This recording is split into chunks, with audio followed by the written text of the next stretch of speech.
Emma has called from Catford. What can you tell us? Hello, my name's Emma Pickin, and I'm widely known as Director of Labour Against Antisemitism. Pete Newbon was a colleague of mine. He was another fellow Director of Labour Against Antisemitism, but more importantly, he was a very good friend. I'm really sorry for your loss.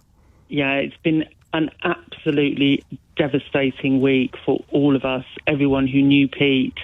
We are completely blown away. And I don't think people fully appreciate just how loved he was, just what a great person he was, and just how much we all absolutely desperately miss him. And us just can't believe he's not with us anymore. So first of all, I wanted to pay tribute to Pete as my friend and as a fantastic campaigner against anti-Semitism, as somebody who was incredibly intelligent, who really knew his stuff, who was really educated over it. And so I just want, I just find it incredibly shocking to see him sort of become, this person I knew so well, become a victim of online bullying, as far as I'm concerned. And that's the thing, isn't it? That, like I said in my introduction, I think as an author myself, if I saw an image where somebody had doctored a page from one of my books as was being read to children, I think I would have a right to say, I disagree with this and call it out. But yes, it's all about who holds the balance of the power. If you have a platform and you have many followers, if you're tagging someone's employer in that, then a pile-on will inevitably follow. And not everybody has the capacity to deal with that, and nor should they have to.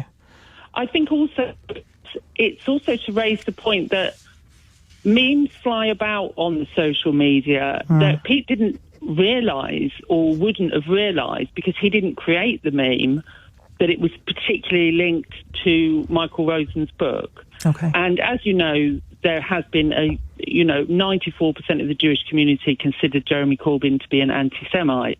So I think that to a certain extent, yes, I can understand if somebody's upset, they have every right to complain. But I think that really, from the point of fact of Pete's position as somebody who'd combated anti-Semitism, I think there was a certain amount of outrage that was possibly directed more outside of the actual fact of the tweet, if that makes sense. And yes, there is also a huge imbalance of power in terms of somebody who has that many Twitter followers and a professor at a university who really has, no real ability, once he found himself in the eye of the storm, to sort of combat what was going on, you know. And this is really, so many people talk about cancel culture, and they're people who aren't cancelled in any real sense whatsoever. In fact, their workload has increased since their so-called cancellation. And yet, this is, in a very real sense, when we see people with quote-unquote ordinary jobs having their employers tagged on social media and being encouraged for people to make complaints to their employer, that's what we should be discussing when we talk about cancel culture, isn't it? Yes, and also just for people who run organisations like ours, I mean, Pete was probably the only director of Labour Against Antisemitism that wasn't self-employed, and that's for a reason. That's because we do get an awful amount of harassment at work. Obviously not me, because I'm a painter and decorator, so I don't get harassed at work because nobody can.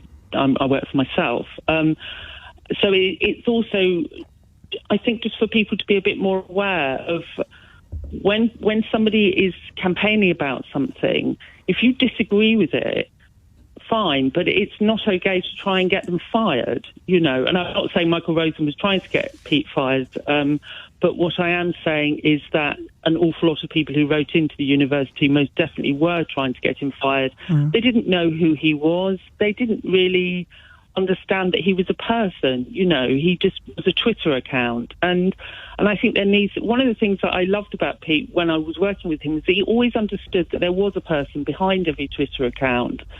And I think more people need to understand that when you're in the middle of a feeding frenzy, why are you doing it? Why are you trying to get this professor fired from his job as a literary academic? There was it's just the sort of baying of the mob, and I do think that, from my point of view, I do think that workplaces need to be more prepared to understand what's going on when something like this happens. And I also do think there needs to be some sort of legislation brought in place that can protect people from this, from this sort of situation, because it really has been, the toll that it took on Pete was huge. He was terribly, terribly stressed about it all. And my heart just goes out to his family and his wife and their children.